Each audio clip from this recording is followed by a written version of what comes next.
Boy George's deep familial links to the Troubles were uncovered in a gripping and unsettling edition of Who Do You Think You Are?, the BBC One factual series recently returned for a new series with episodes featuring Olivia Colman and Michelle Keegan, both of which struck a mostly inspiring and hopeful tone.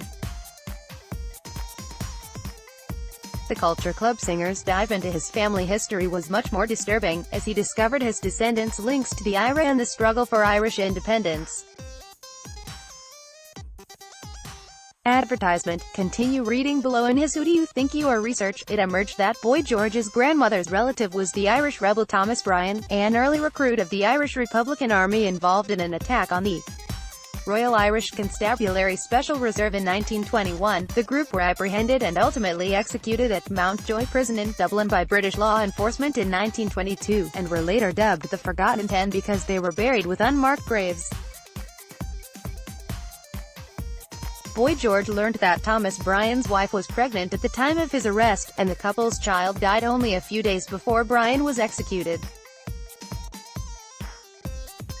His wife Annie never remarried and died 9 years later. It's amazing to think my great-aunt Annie marries Thomas Bryan and, within 4 months, he's arrested and he's in prison, he marveled.